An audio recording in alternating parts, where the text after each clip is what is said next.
శుభమస్తు. శ్రీరామ జయం. శ్రీమత్పయోనిధి నికేతన చక్రపాణే నరసింహ జయంతి. ఉగ్రం వీరం మహావిష్ణుం జ్వలంతం సర్వతోముఖం నరసింహం భీషణం భద్రం మృత్యోర్మృత్యుర్నమామ్యహం. నరసింహస్వామినే నమః. నరసింహస్వరూపం. వైశాఖమాసం శుక్లపక్షం నరసింహుడిని కీర్తించేటటువంటి రోజు చతుర్దశి. పరమాద్భుతమైనటువంటి దివ్యమైనటువంటి రోజు. ఎందుకు ఈ మాసంలో నరసింహావిర్భావం జరిగింది?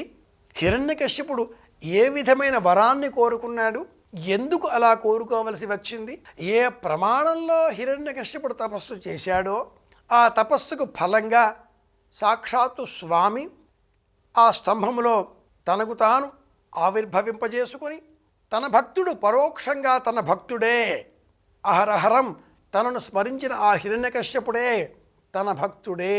ఆ భక్తుడి కోరికను తీర్చే విధంగా ఎలా కోరుకున్నాడో అలా విదేహ స్థితిని కల్పించినాడు. కాబట్టే ఆ స్వామిని ఈ మాసంలో ఈ రోజున ఇలా స్మరించుకుంటూ ఉంటాం. మాఘమాసం మొదలుగా వైశాఖ మాసం వరకు తెలుగునాట వివిధ స్థలాలలో వివిధ క్షేత్రాలలో నరసింహస్వామి స్మరణ కొనసాగుతూ ఉంటుంది.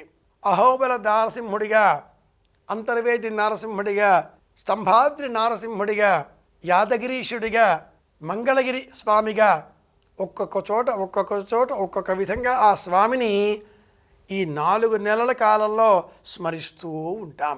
ఆ స్వామి 9 రూపాలను అహోబల క్షేత్రంలో దర్శనం చేసుకుంటూ ఉంటాం. మనలో ఈ 9 తత్వాలు ఉగ్రస్వరూపాన్ని ఆవిష్కరించేవిగా మనం గ్రహించం, కానీ మనలోనే అంతశ్చైతన్యం లోపల ఉంటాయి. ఉత్తమస్య క్షణం కోపం, మధ్యమే ఘటికాద్వయం, అథమే స్యాదహోరాత్రౌ పాపిష్ఠే మరణాంతకం. కోపం సహజం. ఆ కోప కారణంగా ఎదుటి వ్యక్తిని తూలనాడడం కూడా సహజమే. దైవానికి కూడా కోపం వస్తుందా? తన భక్తులను హింసిస్తే కోపం వస్తుందా? కోపం వచ్చినంత మాత్రాన ఎదుటివారిని శత్రువులుగా భావించి అంతం చేస్తారా? అలా కాదు. ప్రహ్లాదుడిని రక్షించడం కోసం హిరణ్యకశ్యపుడి పైన ఆగ్రహంతో అంతం చెయ్యలేదు. హిరణ్యకశ్యపుడి కోరికను తీర్చే విధంగా ఈ దేహానికి విదేహస్థితి కల్పించాడా స్వామి. గజేంద్రుడిని రక్షించడం కోసం మొసలిని అంతం చెయ్యలేదు.